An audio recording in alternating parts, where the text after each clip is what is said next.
Good gas miners at a good price. But Not to worry about us, we've already been caught. have you seen any Delicate sauce. Delicious. And can you answer our question?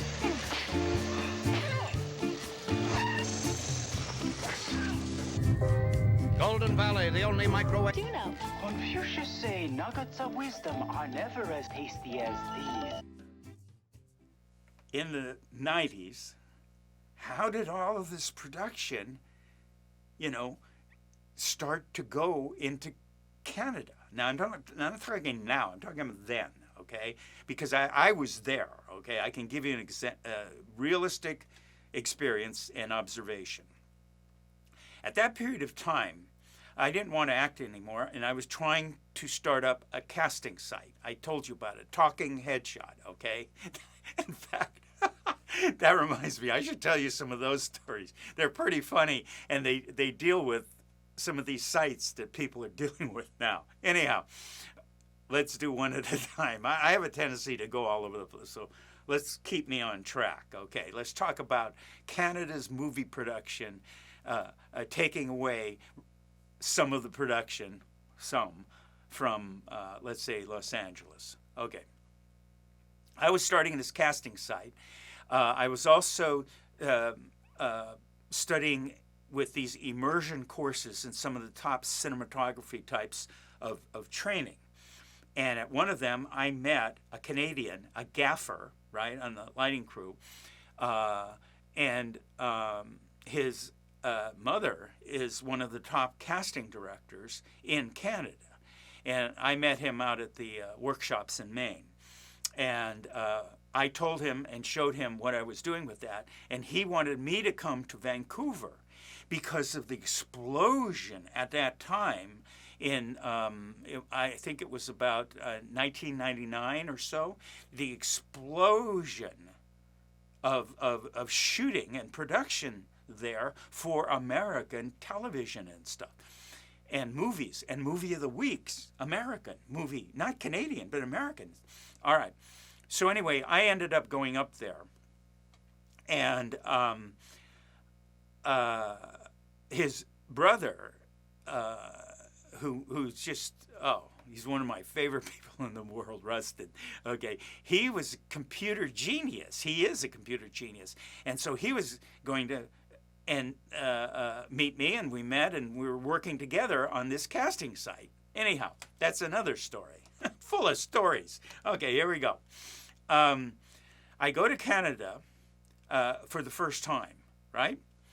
And, when you're flying there, and I had, my suitcase thing, and it was colder there, and so I wore this my favorite overcoat. It's a cashmere overcoat,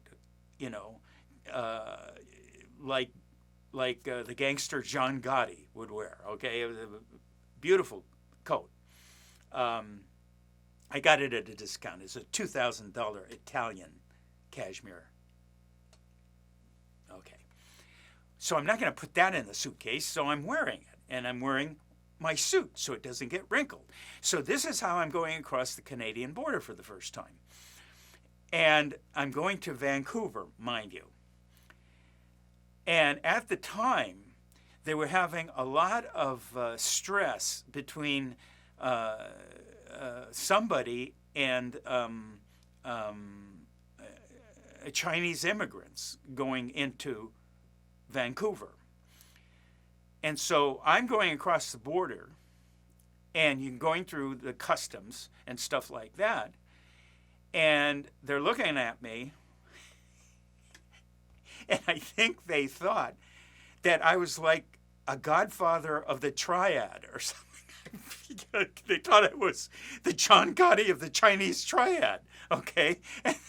I'm telling you the truth, and I got all these questions and all of this, and then I told them the wrong thing. I told them, well, I'm an actor. I'm going right through that thing like anything, like yes sir, yes sir. Okay, I'm not in a triad anymore. So anyway, okay, So I go there, and this friend of mine from the main workshops, the gaffer, shows me a production sheet of all of the shoots that are happening here in 1999 in Vancouver, the American TV shows and stuff. There were 36 shows, movie of the weeks, and movies shooting in Vancouver that day. They ran out of sound stages totally, of course. They were building warehouses into sound stages. They couldn't get enough people to work on the crew. They're asking their cousins and stuff that they want to learn how to be on the movie crew. I mean, it was a very interesting time. At that time, the Canadian dollar, not like now, was way low and the dollar was high and stuff. That's part of what happened. A producer with a $1 million budget could go over there, get tax incentives, employee things, this off, cheaper this and that, less would end up with like an equivalent of a $2 million budget at least. I go there, and their mother got me into a hotel, 3-star hotel, where the directors, American directors and producers and stuff stayed. Beautiful hotel, okay, in downtown Vancouver. And I go in there. It's the kind of hotel where you walk in at nighttime, and, there's a man playing the piano in the lobby. I mean, this is nice, okay? And I paid the equivalent of what you would pay for a Motel 6 in here in the U.S. It's just no wonder, right? How did you do this? How did you draw all of this production? Canada. How did you take away all of this movie and TV production? In Canada, the fishing industry and the lumber industry, and you don't have to be an expert on Canada to figure out fishing and lumber has to do with Canada, got squashed. I don't know exactly what happened, but well, that happened in this country, okay? Where it's just like, it's just depressed. So the Canadian government, this is my understanding of what happened. The Canadian government decided to get into the movie business. And they offered to American producers, you come here across the border, right?